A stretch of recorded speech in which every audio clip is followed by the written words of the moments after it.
would welcome me.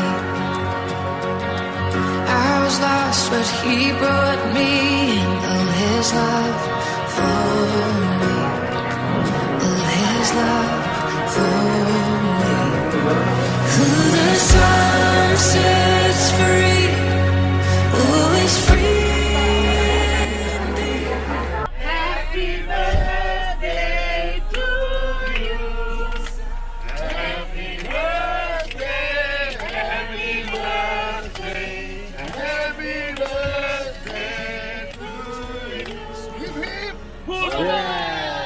Happy birthday Bu, Tuhan berkati.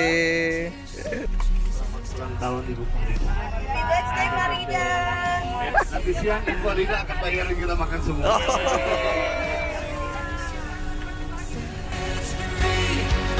Always free indeed. I'm a child of God. Yes, I am. In my Father's house, there's a place for me. I'm a child of God. Yes, I am. I am chosen, not forsaken. I am who you say I am. You are for me, not against me. I am who you say I am. I am chosen, not forsaken. Baik, saat ini kami sudah ada di kota Efesus. Setelah berangkat dari hotel di Kusadasi, kemudian kita pergi ke Efesus, tempat kunjungan pertama, situs pertama, yaitu rumah Bunda Maria. Maria adalah anak atau putri dari Yoakim dan Ana, di mana beliau tinggal di Nazaret menikah dengan Yusuf. Dan ketika Kaisar Agustus memerintahkan untuk setiap masyarakat di Israel harus kembali ke kampung halamannya, dan kemudian Maria bersama Yusuf pergi ke Bethlehem untuk melakukan sensus kependudukan. Di sanalah Maria harus melahirkan Yesus, dan setelah melahirkan Yesus kemudian beliau harus lari ke Mesir karena pengejar Herodes, dan tinggallah di Maria bersama dengan Yusuf dan Yesus di Mesir 3 tahun 11 bulan. Sampai kemudian Herodes mati, kemudian Maria bersama Yusuf dan Yesus kembali ke Nazaret untuk tinggal lebih daripada 30 tahun di sana sambil Yesus berkarya melakukan mujizat-mujizatnya. Dan setelah itu Maria pergi ke Yerusalem untuk menyaksikan penyaliban Yesus. Dan pada waktu Yesus disalib ada satu perkataan daripada murid yang dicintai Yesus, yaitu Yohanes.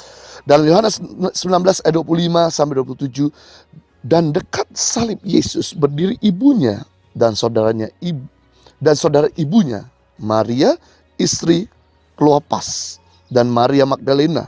Ketika Yesus melihat ibunya dan murid yang dikasihinya di sampingnya, berkatalah Yesus kepada ibunya, "Ibu, inilah anakmu." Kemudian katanya kepada murid yang dikasihinya, itu Yohanes, "Inilah ibumu." Dan sejak saat itu murid itu menerima dia di dalam rumahnya. Setelah Yesus mati dan kemudian bangkit dan kemudian terangkat ke surga, maka Yohanes menganggap Maria adalah ibunya. Sebabnya pada waktu di loteng atas pencurahan Roh Kudus, Maria pun ada di sana untuk menerima lautan Roh Kudus. Dan setelah itu Yohanes membawanya ke Efesus, dan kemudian Maria sampai di Efesus dan tinggal di tempat ini sampai kematiannya, yaitu 13 tahun sampai 15 tahun setelah kenaikan Yesus. Cerita Maria sedang mengajarkan pada kita bahwa Maria selalu mengikuti apa yang diperintahkan Bapa, diperintahkan Tuhan kepadanya.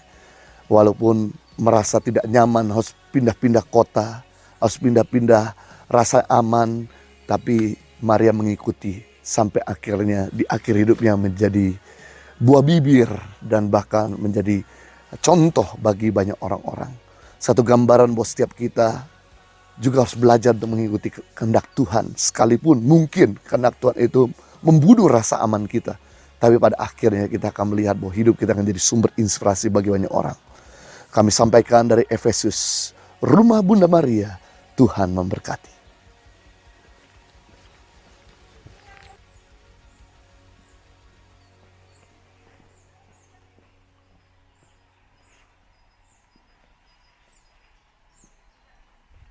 Di bawah rumah Bunda Maria ada 3 mata air atau 3 keran sumber air yang dimana kita bisa minum secara langsung.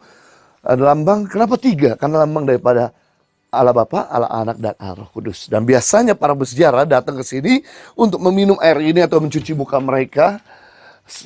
Karena air ini dianggap air suci dan ini air gunung yang bisa diminum secara langsung. Langsung dari keran. Dan setelah ini kita pergi sedikit ke sebelah. Maka kita akan menemukan begitu banyak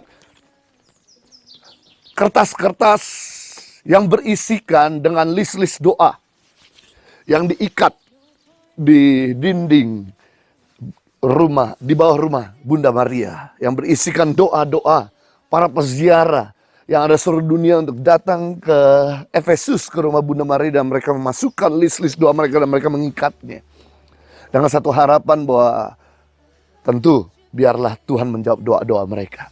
Setiap tahun ada 30 juta orang yang datang ke Efesus untuk mengunjungi rumah Bunda Maria.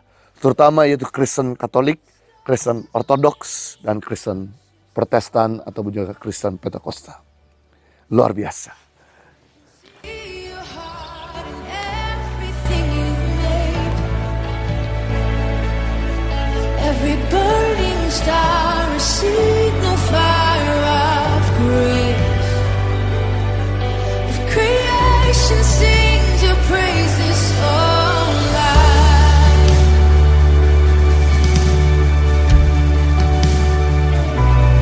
So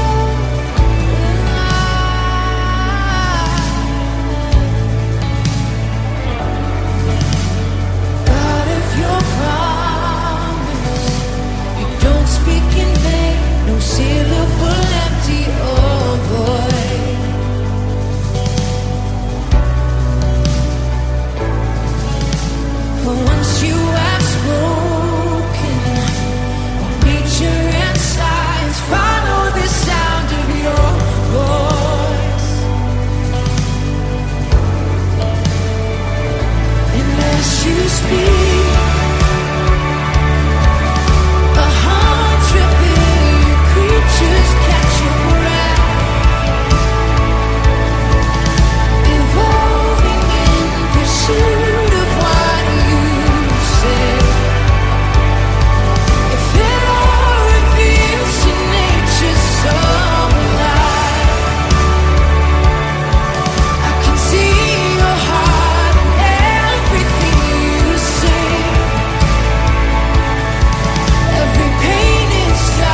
out my heart to more than my failure and pride.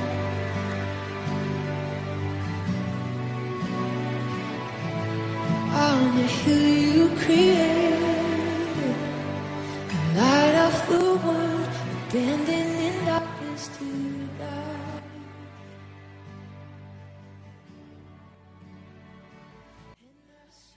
Saat ini kami sudah ada di Jemaat Efesus yang dirintis oleh Rasul Paulus dan dikembalakan oleh Aquila dan Priscilla yang berasal dari Filipi, Yunani. Dan kemudian dilengkapi juga oleh Apolos yang fasih bicara.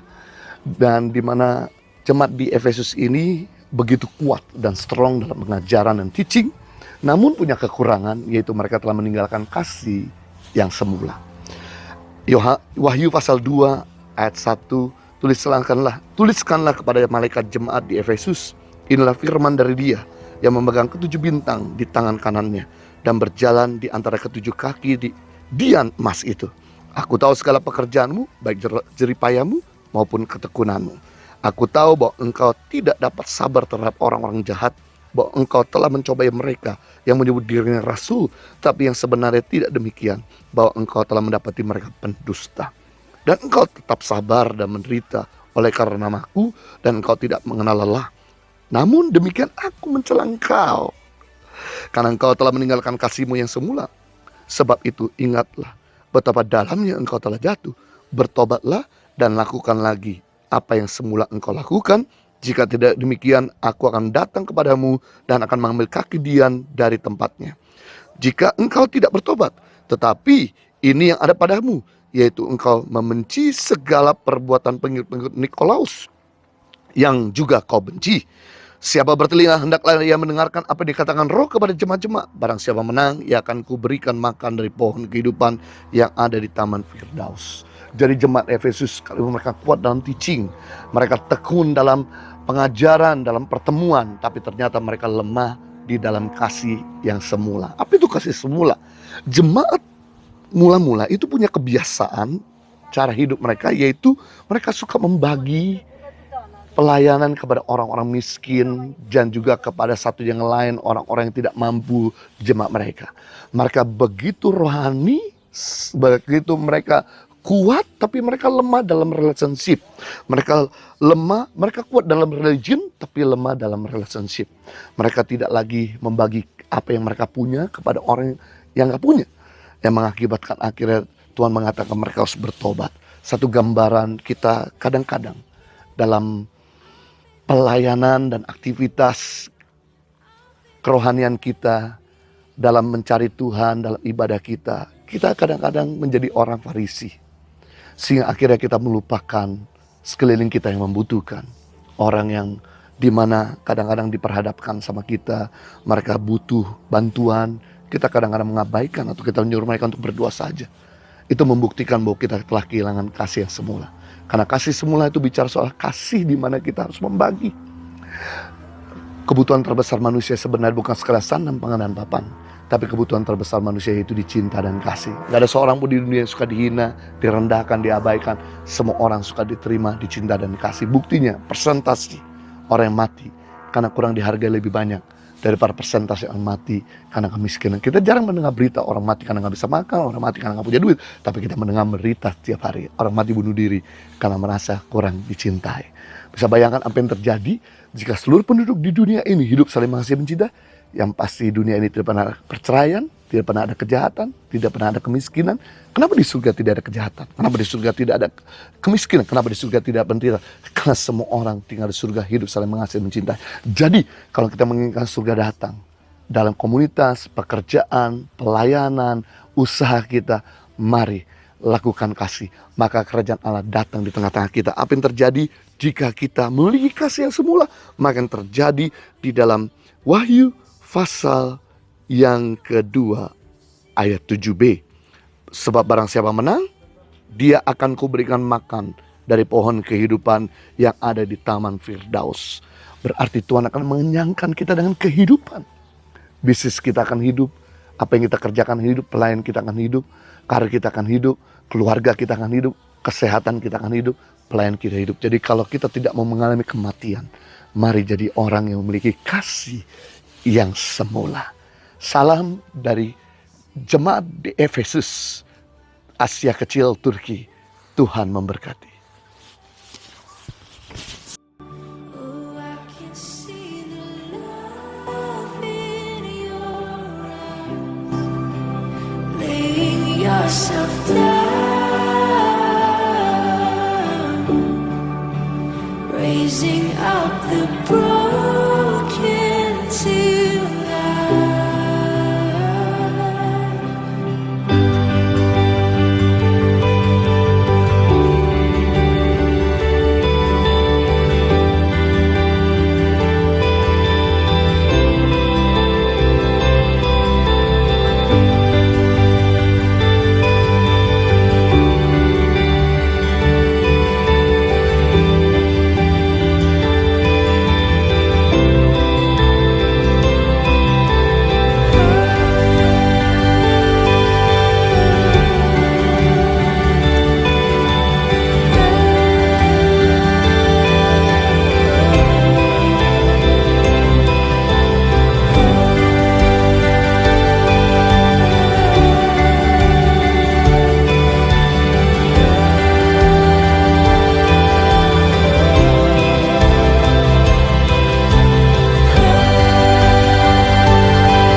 Amazing grace, how sweet the sound that saved a wretch like me.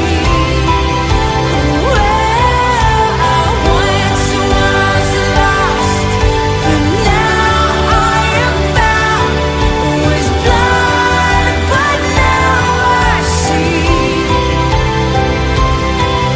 Amazing grace, how sweet the sound that saves a wretch like me. Well, I once was lost, but now I am found. Was blind, but now I see. Oh, I can see it now. Oh, I can see the love in your eyes, laying yourself down, raising up the broken to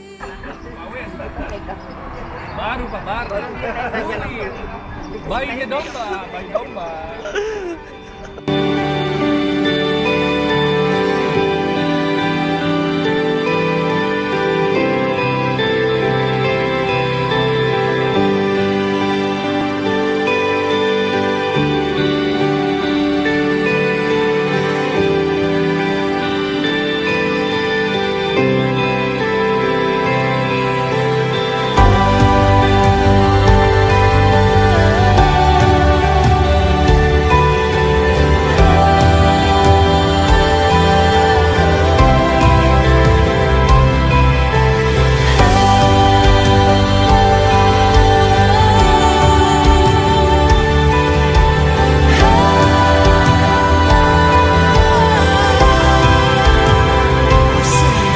Amazing grace, how sweet the sound that saved a wretch like me.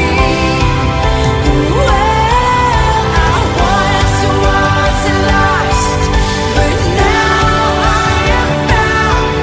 Was blind, but now I see. Saat ini kami berada di Gereja Rasul Yohanes, dan di tempat ini, di dalam ini juga ada kuburan tempat Yohanes, Rasul Yesus Kristus, salah satu 12 murid Yesus. Kita bisa tahu bahwa Rasul Yohanes punya saudara, yaitu Yakobus, yang dimana mereka berdua adalah anak-anak Zebedeus. Mereka terkenal sebagai anak-anak preman, tukang pukul, bahkan mereka adalah orang yang berangasan. Bahkan saat Yesus sedang ditolak sama orang-orang Samaria, kemudian Yohanes, anak Zebedeus bersama dengan Yakobus meminta untuk diturunkan api kepada orang-orang Samaria itu, membuktikan bahwa Rasul Yohanes dan Yakobus ternyata mereka rasul yang berangasan dan suka berkelahi, bertengkar, orang yang kasar. Namun di akhir hidupnya kita bisa tahu bahwa ternyata dia rasul yang penuh kasih. Bahkan Yesus sendiri memberanikan waktu ada di atas kayu salib, semua murid-murid meninggalkan Yesus, tinggal Rasul Yohanes yang ada di bawah kaki salib Yesus, dan Yesus sendiri meminta kepada Yohanes untuk menjaga ibunya. Yang menjadi pertanyaan, kok bisa seorang rasul yang berangasan, tukang pukul, preman bisa jadi rasul yang penuh kasih? Bahkan dikatakan dia menjadi rasul yang dimana paling satu saya bertahan hidup di antara semua rasul sudah mati, tinggal dia sisa seorang diri. Dia sempat dibuang di Roma, dibakar, direbus di Roma, digoreng di Roma, tidak mati, dan kemudian dibuang lagi juga ke Patmos. Dan di Patmos dia mendapat wahyu dari Tuhan untuk menulis kitab Wahyu dan 7 jemaat di Turki, di Asia Kecil. Dan ternyata pelajaran yang menarik berharga adalah Rasul Yohanes. Dia selalu nempel dekat dengan Yesus. Yesus punya 500 murid, Yesus punya 120 murid, Yesus punya 12 murid yang kemana-mana dia pergi. Yesus ternyata punya VVIP murid lagi 3. Rasul Petrus, Yohanes, dan Yakobus. Tapi dari VVIP ada yang super VVIP, yaitu Yohanes sendiri. Saking dekatnya dia bisa merebah di dada Yesus. Satu gambaran kehidupan kita yang kasar sekalipun, yang jahat sekalipun, yang berangasan sekalipun, kalau kita melekat sama Tuhan, Tuhan bisa mengubahkan kita yang sombong jadi rendah hati, yang kasar jadi lemah lembut, yang mikirin diri sendiri kikir jadi murah hati, bahkan kita yang gak sabar menjadi lebih sabar. Salam dari gereja Rasul Yohanes yang ada di Efesus, Turki. Tuhan memberkati. Jesus, I need you every moment. I need you here now. This grace, Lord, heart sing out your praise forever.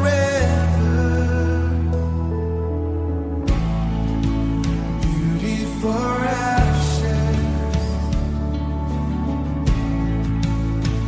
Find the weak and contrite heart, shoulder its burdens, and carry it into the light. Jesus, Jesus, I need you every moment. I need you here now. This grace, Lord, I sing out your praise. Saat ini kami sudah ada di jemaat ke-7, yaitu jemaat di Laodikia. Jemaat Laodikia adalah jemaat yang som-som kuku. Mari kita lihat firman Tuhan, kenapa dia jadi som-som kuku. Wahyu 3 ayat 14, dan tuliskanlah kepada malaikat jemaat di Laodikia, inilah firman dari Amin, saksi yang setia dan benar, permulaan dari yang ciptaan Allah. Aku tahu segala pekerjaanmu, engkau tidak dingin dan tidak panas. Alangkah baiknya jika engkau dingin atau panas. Jadi karena engkau som-som kuku dan tidak dingin atau panas, aku akan memuntahkan engkau dari mulutku. Karena engkau berkata, aku kaya dan aku telah memperkaya diriku, dan aku tidak kekurangan apa-apa. Karena engkau tidak tahu bahwa engkau melarat dan malang, miskin, buta, dan telanjang. Jemaat di Laodikia adalah jemaat yang som-som kuku disebabkan karena dia berkata, aku kaya, aku telah memperkaya diriku. Ada sebuah jemaat yang greedy, serakah, cinta uang, dan memikirkan dirinya sendiri, menyebabkan dia menjadi som-som kuku. Ironis, ada jemaat yang baru kemarin kita kunjungi, yaitu jemaat di Sardis. Ada jemaat yang dingin dan mati. Sedangkan kita juga kemarin mengunjungi jemaat di Philadelphia, jemaat yang panas dan antusias. Jadi jemaat di sini bukan dingin dan bukan panas, dia di tengah-tengah. Itu sebabnya Tuhan muntahkanlah jemaat ini ditolaknya, karena dia greedy. Penting di sini sebagai anak Tuhan untuk kita jangan greedy, jangan serakah. Karena penyebab dosa disebabkan karena keserakahan. Adam jatuh dalam dosa karena dia serakah. Tuhan sudah beritahu bahwa semua tanaman di tempat ini boleh dimakan buahnya kecuali satu, pohon pengetahuan baik dan jahat jangan kau makan. Sebab karena dia greedy, apa yang terjadi? Dia mengabaikan semua pohon-pohon lain. Waktu itu menurut literatur ada lebih daripada 2.500 jenis tanaman. Ada mengabaikan 2.499 jenis tanaman lain dan fokus pada satu tanaman yang Tuhan larang dan dia makan. Apa yang terjadi? Akhirnya dia jatuh dalam dosa. Tuhan sudah berkata sama Salomo untuk jangan punya banyak istri, cukupkan dengan apa yang ada padamu. Salomo mengabaikannya. Dia greedy dan serakah sampai dia punya 700 istri dan 300 kundik, totalnya ada 1.000. Akhirnya lewat istri saya menyeretnya kepada penyembahan berhala. Dan kita tahu akhir hidup Salomo berakhir pada penyembahan berhala. Dan Raja Babel datang mengangkat semua perhiasan perkakas yang ada di istana Salomo maupun di bait Salomo, sehingga Israel yang kaya jadi Israel miskin. Adam sudah hidup di Taman Eden, udah nyaman, berkelimpahan, serba ada, tidak pernah mengalami sakit penyakit. Tapi karena dia greedy, akhirnya hidup di luar Taman Eden karena diusir. Dan dia akhirnya bekerja dengan sampai mengeluarkan beluh, arti keringat. Dan bahkan juga istrinya harus melahirkan dengan sangat kesakitan. Kita bisa melihat akar segala kejahatan ialah cinta uang. Jadi kalau kejahatan yang kita buat pada orang di sekeliling kita, atau kejahatan yang kita lihat di televisi, atau kita lihat di depan mata, disebabkan karena cinta uang. Jadi di sini sedang mengajarkan untuk kita jangan greedy. Kenapa Tuhan larang kita jangan greedy? Agar kita belajar berkata cukup bagi diri sendiri dan limpah bagi orang lain. Karena orang yang berkata cukup adalah orang yang bisa menguasai diri. Orang yang menguasai diri disebut lebih daripada pahlawan dan lebih daripada seorang berebut kota. Jadi kalau kita dikatakan mau lebih daripada pemenang, bukan karena kita pintar nyanyi lebih daripada pemenang, tapi karena kita bisa menguasai diri. Dan ketika kita bisa menguasai diri, apa yang terjadi? Maka kita bisa limpah bagi orang lain. Kalau kita nggak pernah berkata cukup, maka kita tidak bisa menolong orang lain. Makanya doa Bapa kami mengajarkan, berikanlah kepada kami hari ini makanan yang secukupnya. Bahkan Rasul Paulus juga mengajarkan dalam 1 Timotius 6 ayat 8, asal ada makanan pakai cukuplah. Karena orang berkata cukup, dia adalah orang yang bisa menguasai diri dan bisa menolong yang lain. Bagaimana kita bisa menolong orang lain kalau kita berkekurangan? Bagaimana kita bisa menolong orang kalau kita sendiri tidak pernah berkata cukup? Itu sebab perhatikanlah semua konglomerat. Mereka rata-rata adalah seorang investor. Yang kedua, mereka adalah seorang yang bisa berkata cukup bagi diri sendiri. Artinya low profile. Jadilah orang yang low profile. Belajar di jemaat Laodikia supaya kita jangan greedy, akibatnya kita menjadi suam-suam kuku. Dan apa yang terjadi kalau kita nggak greedy? Maka yang terjadi Wahyu pasal yang ketiga ayat yang ke-21. Barang siapa menang, ia akan kududukan bersama-sama dengan aku di atas takhtaku, sebagaimana aku telah menang dan duduk bersama-sama dengan Bapakku di atas tahtanya. Kita bisa melihat ketika kita menang, nggak greedy, maka Tuhan menempatkan kita di sebelah tahtanya. Seperti anak Zebedeus yang meminta untuk duduk di sebelah kanan kiri Tuhan Yesus, kita beroleh kesempatan untuk memerintah bersama dengan Tuhan, baik di bumi maupun di surga. Tuhan mempersiapkan otoritas, wewenang kerajaannya untuk kita bisa berdaulat atas dunia ini dan surga. Salam dari jemaat di Laodikia, Turki, Asia Kecil. Tuhan memberkati. The passion that tore through hell like gold, the promise that rolled back within its stone. If freedom is worth the life you raised, where is my sin? Where is my shame? If love paid it all to have my life, how I turn